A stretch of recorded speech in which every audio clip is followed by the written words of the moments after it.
Imagine a crisis in the Taiwan Strait. NATO will not automatically go to war. Taiwan is not an ally, and Article 5 has geographic limits. Yet, that crisis could still weaken European security before a single NATO ship entered the Pacific. That is NATO's China problem. NATO is a North Atlantic alliance and not an Asian coalition. But China now affects the alliance through three routes: Russia, strategic dependencies, and the United States. The mistake is to choose between ignoring China and turning NATO into an anti-China alliance. Both would be bad strategy. I'm Hasim Turker. On StratOptic, we look beyond the headline to the strategic mechanism. First, China has entered NATO's central security problem through Russia. At the 2024 Washington summit, allies called China a decisive enabler of Russia's war because of large-scale support for Russia's defense industrial base, including dual-use materials. Beijing rejects that accusation and says it promotes peace. But NATO's assessment is clear. Chinese inputs and political support help Russian military to sustain pressure on Europe. China is therefore not a remote Asian issue.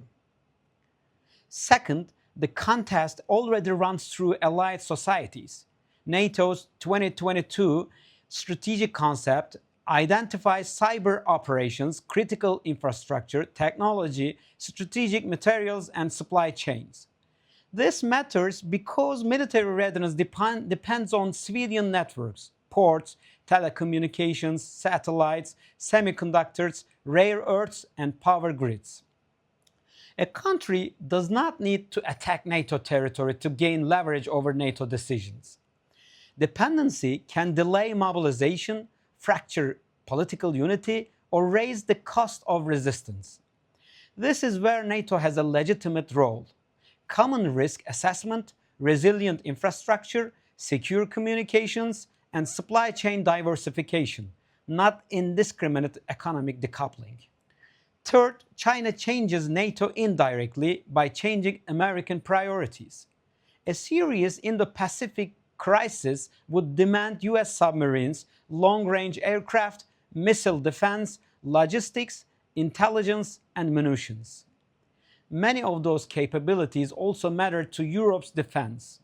The question is not whether Washington abandons Europe overnight. It is whether European allies can carry more of the conventional burden when US attention and scarce assets shifts east. The July 2026 Ankara summit called for a stronger Europe in a stronger NATO. That rebalancing is part of NATO's China problem, even when China is not named. Beijing argues that NATO is a Cold War bloc, reaching beyond its region and creating confrontation. That objection cannot simply be dismissed. Turning NATO into an anti-China military coalition would divide allies, distract from Russia. NATO acts by consensus, and its treaty does not extend collective defense to Taiwan. But the answer is not strategic blindness. NATO already works with Australia, Japan, South Korea, and New Zealand on cyber defense, technology, disinformation, and support to Ukraine. That is the useful model. Practical cooperation without pretending those partners are NATO members. So NATO should do three things: protect allied infrastructure and technology, reduce the military leverage created by strategic dependencies, and make Europe capable of defending Europe when the United States is pulled elsewhere. It should consult and share intelligence with Indo-Pacific partners, but avoid offering guarantees it has neither agreed nor planned to enforce. China is not NATO's second Russia.